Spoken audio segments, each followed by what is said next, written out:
Will reshape Silicon Valley. Let's welcome in Duncan Davidson. He's a general partner at Bullpen Capital. Duncan, to pick up on what Kate was just saying, you also think there's going to be a rotation to the surge sectors from now on. Which are those? Yes, I think so. And good to see you, Kelly. E-commerce, for example. Amazon might become a $2 trillion company.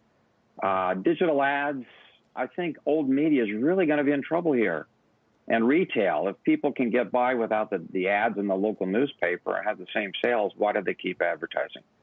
Remote collaboration, that's an obvious category. I think the two that are less obvious are, first, the gig economy. It's thriving. People thought it was on its back legs. And the final one is reindustrialization, and what some people call the fourth industrial revolution, which is the next thing, the next big thing coming out of this. You know, let's pick up on that. I don't know if you saw Marc Andreessen's piece from last weekend where he said it's time to build and kind of decried the lack of building, not just physical structures, but kind of the lack of innovation across many sectors. But in particular, obviously, manufacturing and hardware is not something Silicon Valley lately has been known for. Do you think that could change? Should that change? I think his piece was terrific. You think about the tech sector, it's probably more important now to the economy than the auto sector, which has been driving this place for 100 years. Yeah, we don't have a voice, a really strong voice at the table here. He's exactly right. We shouldn't just repair roads and fix bridges. We have to build the future.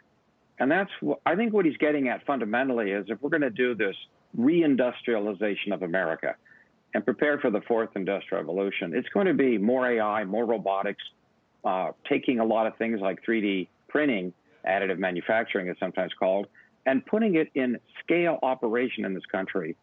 Tech has a real part to play in that, but this will pervade the whole country. You know, some say the venture capital model itself is part of the problem because it looks for lotto tickets. For a lot of companies, especially software bets, says a couple of them will pay off, and when they do, they'll have 90% gross margins and be at almost unlimited scale.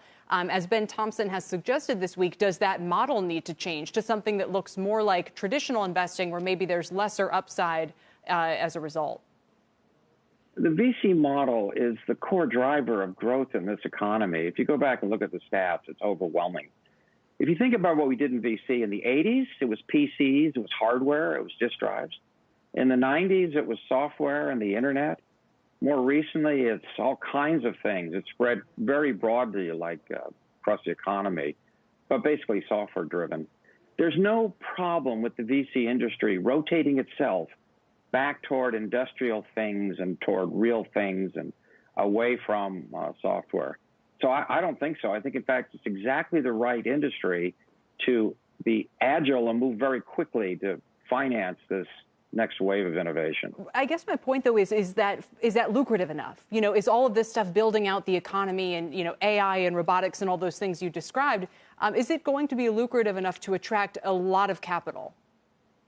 Yes, it's just not here yet. But if this truly is the fourth industrial revolution, it'll be of the scale of the past three. And I think the boom in the venture world, let's say from 2024 to 2032 or some time frame like that, will be bigger than we've seen in the last decade and probably rival what we saw in the 90s. Anytime we start talking about 2032, we've really we're onto something. Duncan, let's bring this back to what people should invest in. Can you give us a quick word? Well, again, I think right now what we see is an acceleration of current trends. So Zoom may be overvalued, but the direction of remote collaboration tools, no question. Remote learning, universities may have a total change into more teaching online versus people going to the universities themselves. I can go down through the whole list, but I just think right now, look at what's really surging and think of that as an acceleration that'll continue. All right. And like you said, Amazon to $2 trillion also becomes potentially a result of this.